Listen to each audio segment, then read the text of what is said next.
thank everybody for joining us for our Alumni Spotlight. Together with us today, we have Violeta Yas. She is a graduate from the Rutgers College, I believe Rutgers College, yes, Yes. back in 2007, one of the last classes of Rutgers College. She majored in journalism and media studies, and you may know her as the chief meteorologist over at NBC Universal at NBC4 now, correct? Yes. Current NBC 10, soon to be working at NBC 4. Yep. Congratulations. Thank you so much. Yeah, it's a really exciting time. Are you excited to be utilizing the Storm Tracker 4 located on the campus of Rutgers University? Yeah, I'm actually very excited. There are sort of several ties there, the radar obviously being one of them. So I'm definitely excited to sort of be able to have a closer seat to how sort of that relationship has played out between Rutgers and NBC. It seems like there's a really strong pipeline there. That's awesome. And so you came to Rutgers in 2003. Are you from New Jersey originally?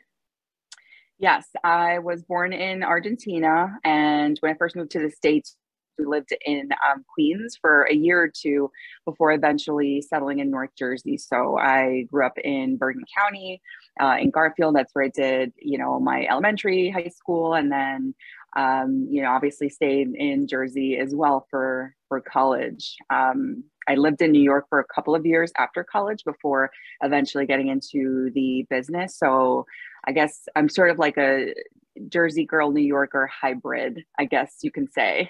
Yeah, that's perks for me. And what made you decide to go to Rutgers? Was it a specific program? So, honestly, for me, it was a little more of a financial decision. Mhm. Being an immigrant and, sort of having to navigate the college entry process sort of by myself. Obviously, my parents were very helpful, but they had never been through that process here. So it was sort of a lot of legwork on my own. I did apply to a couple of other schools, but realistically speaking, once we really kind of, took a look at everything and sat down and looked at, the tuition and all of that, it was always going to be Rutgers. I honestly cannot say enough about the value of the education. I do really feel that I was very prepared when I left school and sort of went on my way. So I remember actually Steve Miller always talking to us about that, but I feel like it's one of those things that it's not really until you get older and are really starting to pay attention to those things a little more that you're like, wow, yeah, I'm very happy with the education that I got and for the price as well. Obviously, college is very expensive, but I cannot even imagine having gone anywhere else, truthfully.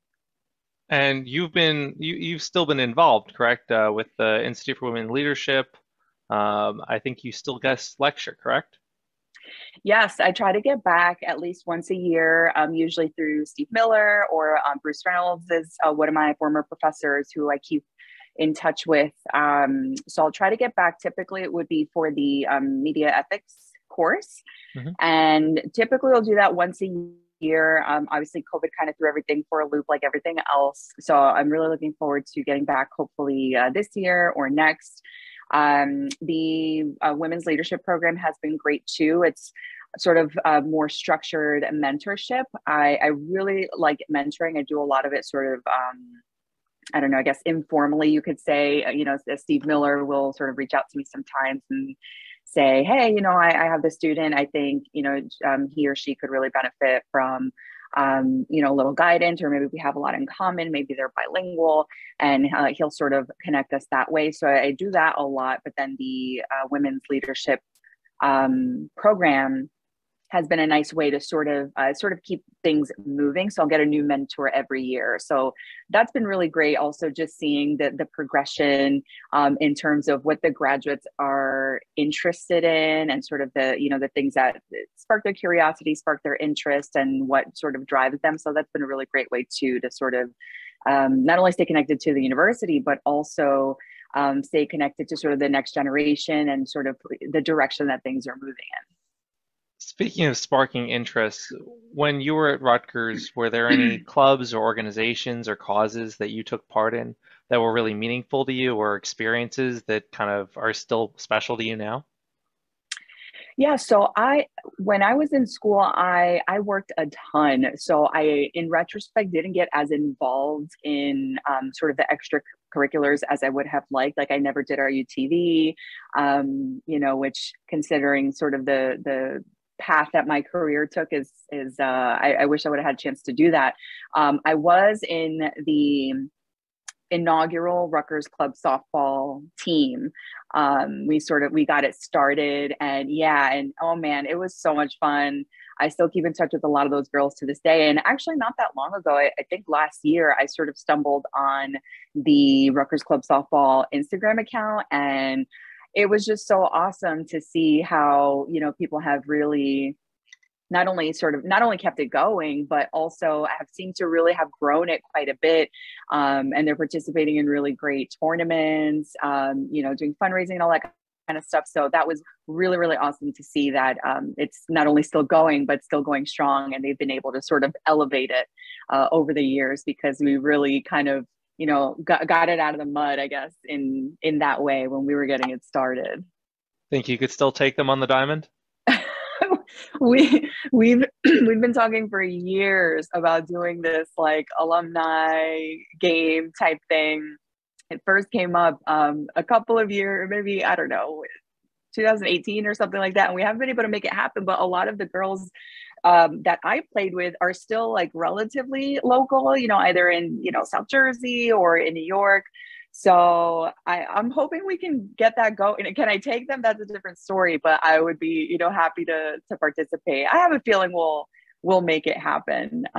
But yeah, I think it would be really fun. And we played at Bush campus. I don't know if that's still where they play all their games. I think it might be, but that's a great field. At least, it was when I was in school. They're across from Werb, if that's still a thing. But I would love to. Hopefully, we can make it happen in the next couple of years. That sounds like a lot of fun. It reminds me back in the 90s when the Rutgers football team played the alumni and lost. I know, God. So you I got don't to take remember them. that. Yep, it was. They don't like to mention it much. But I mean, you mentioned sports. If anybody follows Violeta on Twitter, you're very opinionated on sports. And I think your early broadcasting is almost entirely sports related. Was Yes. that like a So lifelong interest? Tell us about it.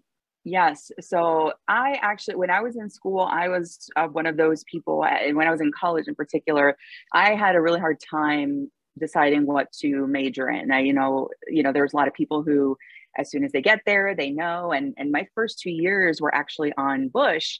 As you know, it's more the pharmacy students, engineering students. So I was around a lot of people who were sort of already, from the second they got on campus, planning on pursuing those programs, or their parents or doctors or pharmacists. So it was a very intimidating for me, because I'm like, well, I don't know, I had a lot of interest at the time, so it was just a challenge for me. And then once sort of junior year came around and it was time to really I was definitely one of the, I think, later people who was able to settle in on a major.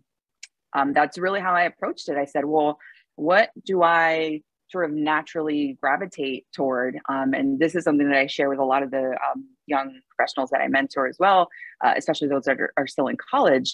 To try not to approach it in terms of, well, what do I want to do for the rest of my life, right? Like, I mean, that sounds insane.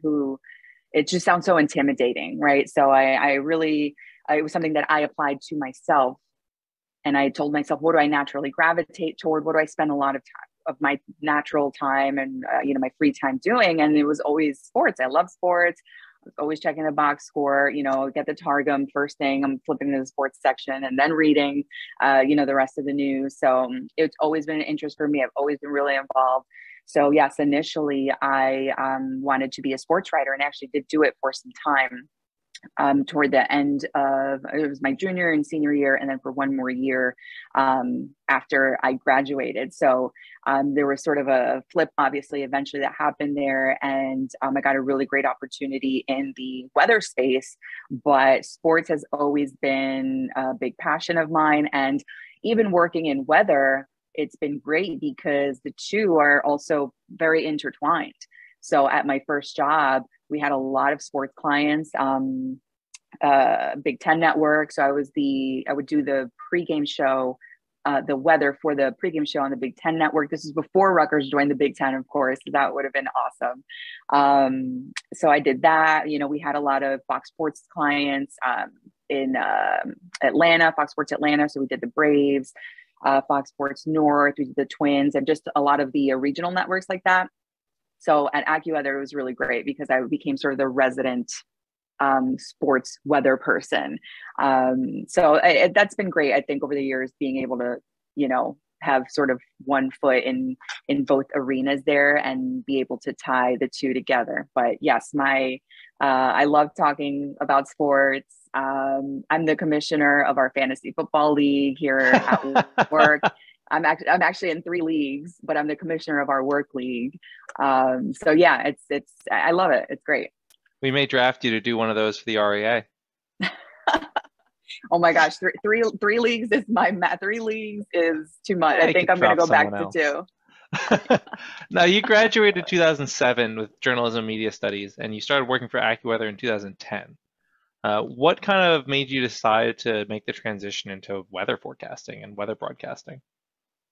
So this is going to sound very lame and cheesy, but one thing I always like to say is that I feel like weather found me.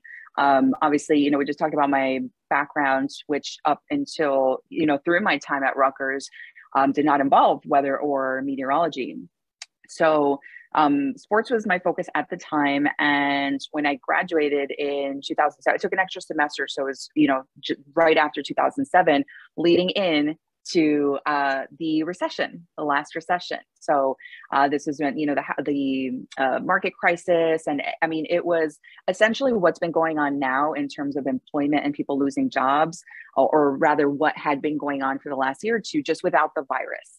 So it was sort of the same exact thing where, you know, here I am fresh out of college. And I was living in New York at the time too, you know, looking for my first job, and I'm living in the #1 market in the country. So I had a really, really hard time getting a job, and it ended up taking me about 2 years. I graduated, let's say, you know, between 2007, 2008. And I didn't end up going to AccuWeather until 2010. So the story behind that is, you know, I had never up until that point really considered utilizing my bilingualism as a career path, or utilizing my ability to speak Spanish, you know, as sort of a skill set in the workplace. So when I decided to expand my search, because I was having such a difficulty finding a position, I came across an opportunity at AccuWeather. They were looking for a bilingual broadcaster. So absolutely, at the time, it was something, you know, out of my wheelhouse, but I decided to go for it. And obviously it ended up working out. And the way it happened was, when I was preparing for that job, I was looking around for, you know, looking online for other Spanish speaking meteorologists that I could sort of, you know, emulate and learn from and sort of pick up words from. And I had a really hard time. There were very few Spanish speaking weather presenters presenting weather in a credible way that had, you know, the science background and the degree. Unfortunately, you know, there was sort of like a lot of stereotypical things going on in terms of the weather presenters and the women in particular. So that was sort of what sparked it for me. And I said, oh my gosh, you know, there's a need here. There's a lot of Spanish speakers in this country, and, you know, it doesn't seem like they're really getting critical weather information in a serious way. So I was very lucky that AccuWeather was really great about training me. I sat through a lot of, you know, seminars and internal training before I was even able to, you know, get on camera, before I actually started broadcasting. So that was really great to give me sort of foundational knowledge. And then after a couple of years, when I got a call from Philadelphia about this Telemundo station they were launching, they wanted to bring me on, but they said, you know, one of the one of the sort of, it was contingent on you have to go back to school. So I said, absolutely. And I went back to school in 2017 and I studied meteorology. And so everything kind of happened backwards. But I do, that's another thing that I really try to convey to, people who are new in the business, that it's not always going to happen, exactly as you planned it. It's good to have a plan, and you should have a plan, but to sort of leave a little room there for leaps of faith and, just things that you didn't expect and interests that you didn't expect. That makes a lot of sense. Is weather kind of something like you wish you had picked up earlier, or do you feel like you appreciate it more because of how you got to it? I don't think I would change anything, because I have found, I've been doing this 12 years now. I have really found that obviously meteorology is at the heart of what I do. The weather information is very important, but this is also a communications field, and how you communicate and your ability to communicate that sometimes very complicated information is just as important, if not sometimes possibly you could argue even more important. Because there are a lot of people, you could have every degree in the world, but the atmosphere is complicated, weather can be complicated. And if you don't have the ability to sort of break that down in a way that a lot of people can understand, and in a way that a lot of people know what to do with that information when they need to act and when they don't necessarily need to act, then you're not going to help a lot of people. So I actually think at Rutgers now, I don't believe this was an option when I was there, but they offer a double major, journalism and meteorology. I don't think that was a thing at the time, but I came across one student who was doing it, and I said, man, it's perfect, because you really do need both. The science is important, but how you communicate the science is just as important. So I don't think I would change anything. I think, the ability to communicate in a clear and easy to understand way is just as valuable. You mentioned the fact that you hadn't considered using your bilingualism until you were looking for jobs in that tricky market. You also mentioned that, and I've seen on your resume that you like to do a lot of mentoring, and you had trouble finding people who you could kind of follow the example of. So now you are kind of the example of someone in your position with your skill set, with your background. Um, is that something that kind of affects the way you handle yourself on camera, the way you handle the work you do? Is there something you'd like to be doing with that in the future? So I think that I absolutely do my best to use my platform in a way that helps people. I think, coming from somebody from my background, for example, I'm an immigrant. I've lived here since I was very young, but I think my immigration story is really at the center of a lot of the things I do, because I know what it's like to, have other people, let's say by the time I start looking for internships, a lot of my peers already had, 4 or 5. And I'm like, oh man, like, am I not as smart as everyone?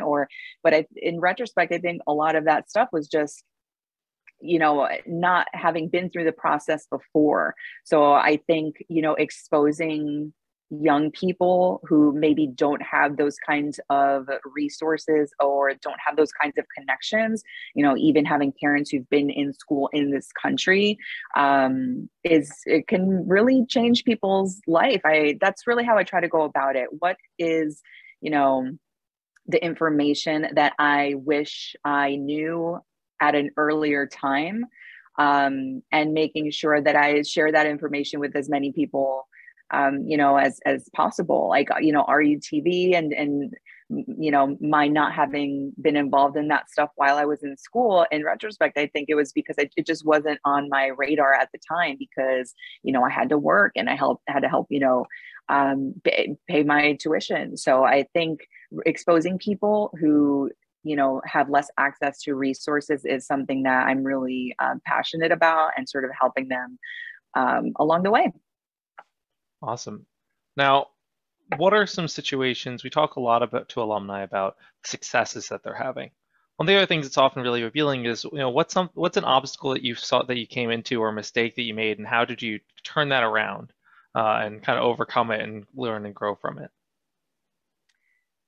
I think this job and working on camera in particular, are very open, or sort of opening yourself up for criticism, right? Every day, we're standing in front of a camera and, delivering their weather. And now with how much people use social media and how connected we all are, I find, for me, that is sort of one arena of the job that I, work really hard to sort of set boundaries with.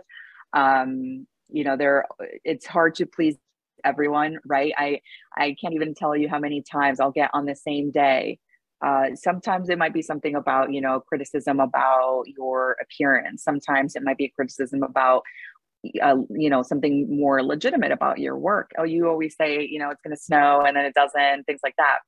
So, I think setting boundaries with that is something that I hadn't really thought about when I got into the business, and was something that you really actively have to be careful with. On the same day, there's been times where I will get one message saying, "You are wearing like the ugliest dress I've ever seen in Oh my life. God. Please throw it in the garbage." Oh Like something no. like that. And then I'll get another message that says, "I love that dress so much, Violeta. Can you please let me know? Can you please let me know where you got it?" So, obviously, that's a sort of low hanging fruit example, but that just goes to show that you really, really, can't put too much stock in that kind of stuff. So that's been important for me as, the digital space continues to grow in terms of local news and news in general. That's been a sort of lesson that I have had to learn and really self-regulate.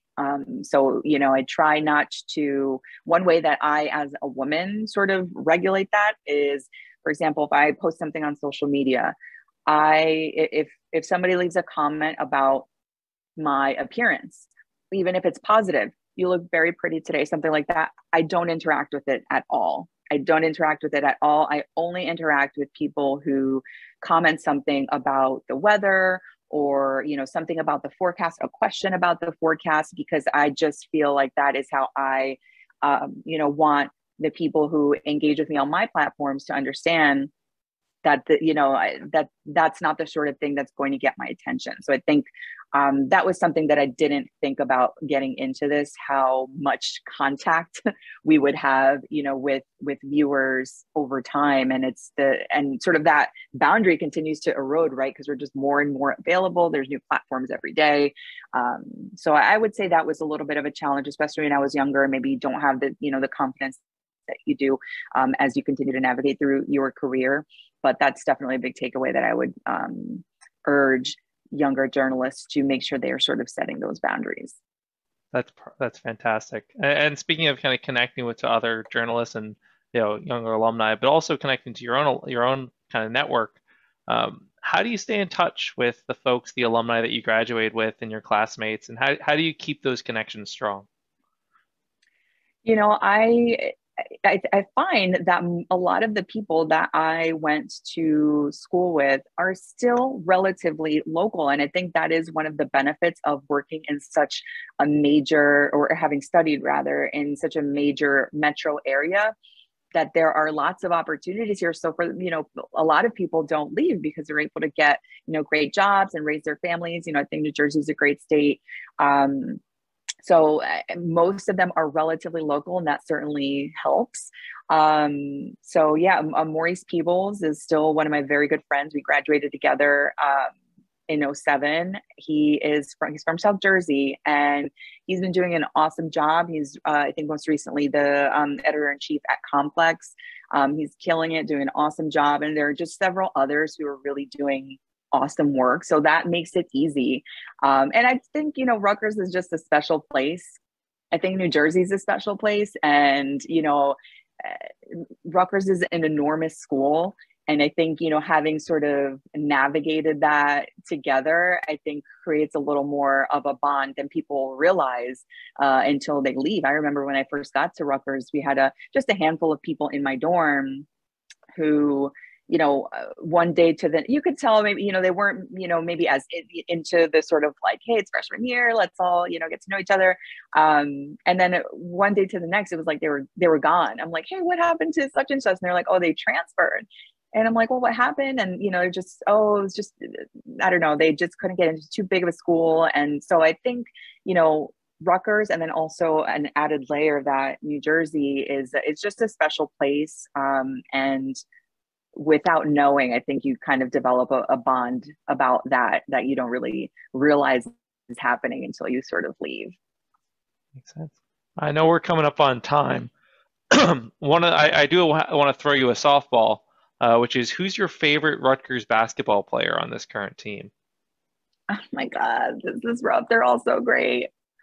Honestly, this is totally splitting hairs, because I really do think they have, not only on the court, they have a great team, but they all really seem to be just great guys. I have to go with Geo Baker.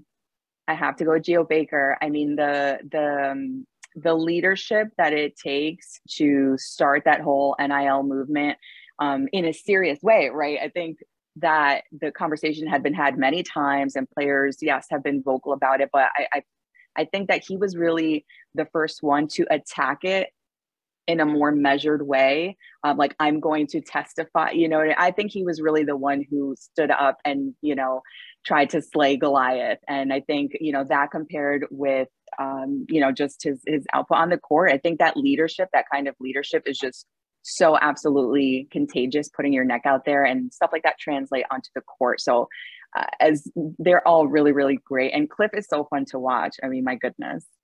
The dunk last night, the dunk over Edie was beautiful. Crazy. I know. That was a tough one. I'm never happy about a loss, but I do think it was a really great effort against a very good team. It was. And do we have time for one more question? Yes. What are you most looking forward to heading over to NBC New York? Oh man. I think I've been very lucky here in Philly. I'm not terribly far from my family as it is. They're in Union County, so they're about 90 minutes away now. And then once I move, it'll be, maybe 30, 45 minutes. But I would say, honestly, being able to really give back to my community in a way that's a little bit easier for me, like in terms of physical proximity.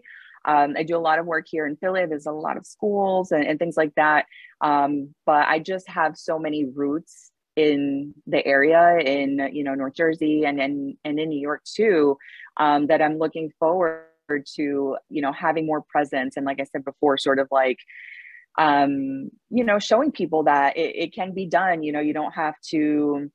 You can do this, even if maybe you're starting a little, further behind than everyone else. And if you don't have the resources, you don't have the connections, like, it can be done. And I think just being able to see people and be in the community more often physically, because I do feel I've tried my best to stay connected from afar, but being able to do that with more physical proximity. I actually am looking into, and I hope I'm able to make it happen, adjunct teaching in the comms department. I would love to do that. So that's sort of something on my more short-term radar that we're hopefully going to be able to make happen here in the next year or so. That'd be fabulous. What's your biggest? I have one more, if you don't mind. No, go ahead. I'm not in a rush. Okay. What is your biggest point of pride as a Scarlet Knight? Oh man, you mean in terms of like just stuff that's happened when I was there, or when you think about pride in Rutgers University, what's kind of your biggest point of pride? I think the not giving up. I mean, I think it's I think it goes back to sort of the Rutgers, New Jersey thing. I was actually explaining this to a friend. She's actually new here at our station. She moved here from California. Actually, she moved here from Miami, but she's from California. She went to USC. And she's pretty new to like the Northeast. And she's like, man, you know, people here are very, you know, just like straightforward and just like very, I'm like, yeah, we are. And I was trying to explain it to her. I said, you know, I think it's just, it's very crowded, right? This area is very densely populated. It's like everything is a competition.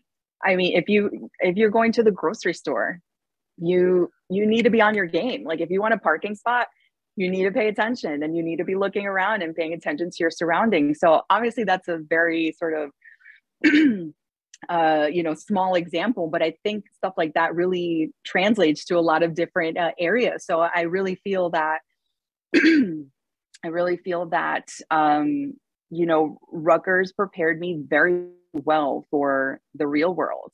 And that's something that I've always been proud of. Even, you know, once I first started navigating the business, there were just things that didn't surprise me that I learned through my time at school, because we have some really great professors who teach you not only what you need to like actually do the job, but also just on a personal level, things that you'll need to keep in mind in the future. So I just found, you know, even once I was still pretty young in the business myself, that there were several things that didn't sort of surprise me or didn't, you know, throw me for a loop that I saw other people sort of struggled with. So I think already having lived in, grown up in, and, you know, worked in an area that is so densely populated, you meet so many different kinds of people. I think that diversity not only in terms of the sort of people you're surrounded by, but the diversity in experience, you know, taking buses, you know, taking trains and that sort of thing. I think that's something that shouldn't be taken for granted. And, you know, once people get onto the real, you might move somewhere else, get a job somewhere else, and you're going to have to start taking trains. And I just think that real world experience that you get in New Brunswick is something that maybe, again, people don't think about in the moment, but when you leave, it just prepares you, I think, a lot more on a personal level for, you know, some of the things you might encounter as you navigate your career. Perfect. Violeta, thank you so much for your time. Good luck. Congratulations again. And we look forward to knowing what the forecast is. Thanks so much. I really appreciate you having me. It was great to meet you. And yeah, if you have any questions weather-wise, you can send them my way. Go are you? Go are you.